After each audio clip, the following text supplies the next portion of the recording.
par rapport ak tolluwaayam moom fu mu toll nii. Oui, j'avoue que bi ma jógee ci campagne électorale bi parce que man ak sama rakk capitaine Touré ak Bouli Galissa on a fait une campagne dans la région de Kolda et de Sédhiou.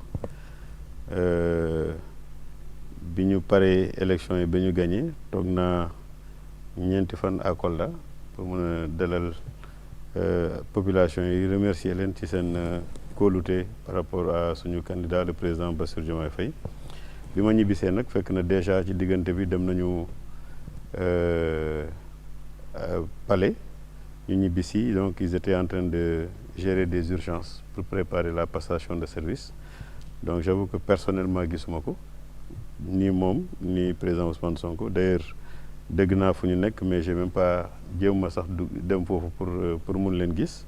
Yaakaar ne rek dañoo nekk ci liggéey pour waajal seen bopp pour mun a yore nguur gi, donc ma bàyyi leen ci rek. Mais je sais que aujourd'hui c'est quelqu'un qui est en train de bien se préparer pour tenir les rênes de ce pays-là. kon ñoom ñaar ñooy travailler ensemble. li ma dégg ci li ma jot a dégg comme nee naa la déw ma ci hôtel bi. li ma jot a dégg ñoom ñaar ñu nga fa. Bon, il paraît qu'il y a des gens qui vont aller faire le pied de grue là-bas, mais man bëgguma bokk ci ñoom. Je préfère que bu ñu jógee seen kër dem ci bërëb.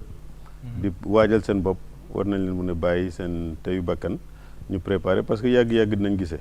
Je crois que le plus important c'est se préparer à prendre les rênes de ce pays-là, donc ils n'ont pas besoin ñu am ay visites inopinées wala nit ñi ñuy yëg sax ne am na ay nit yoo xam ne ils font le pied de grue pour gis leen.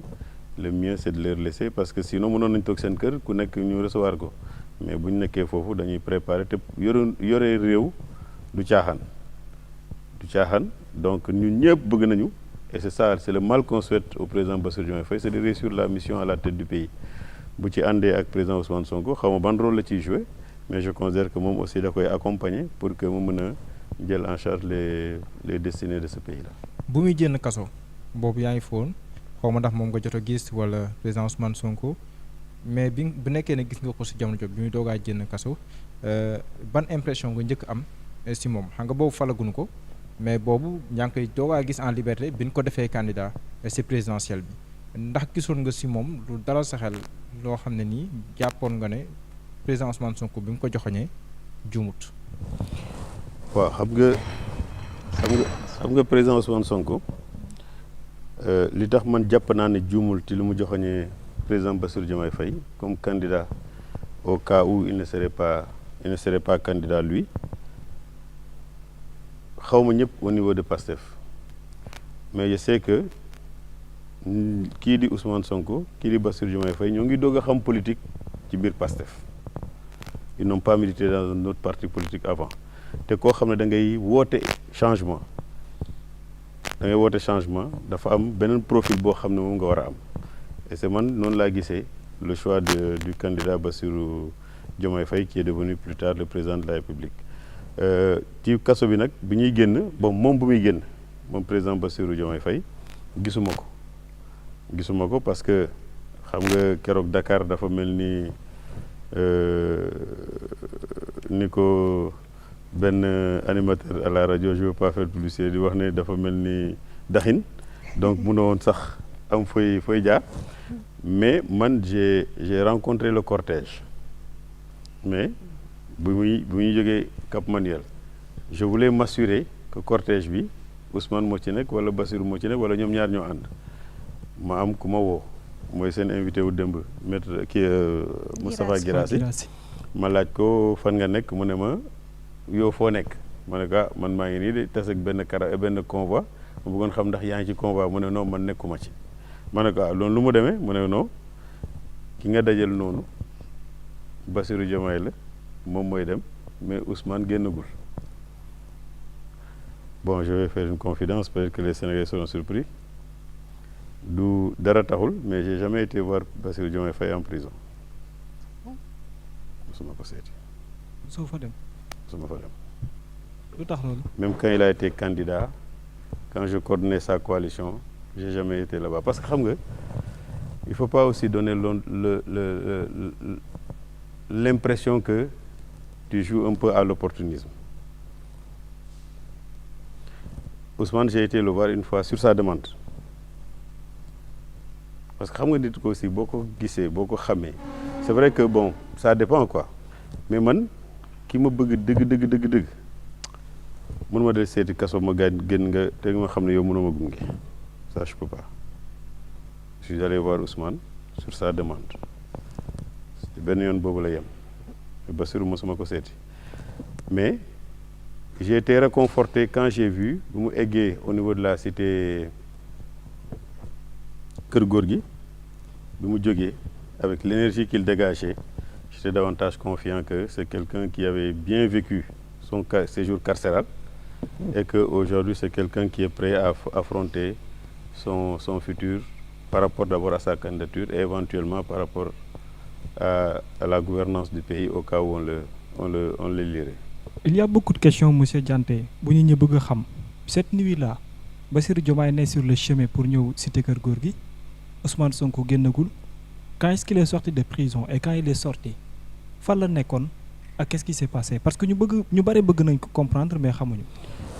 Mais moom laa lay wax c'est pourquoi j'ai demandé aux gens de savoir raison garder et d'éviter de jouer aux oiseaux de mauvais augure.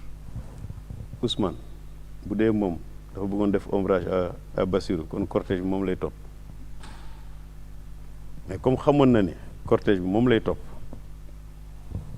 mu xam ne Bassirou mooy candidat bi il a préféré laisser Bassirou partir un peu pour détourner l'attention des Sénégalais man bi Ousmane di génn kaso may taxaw.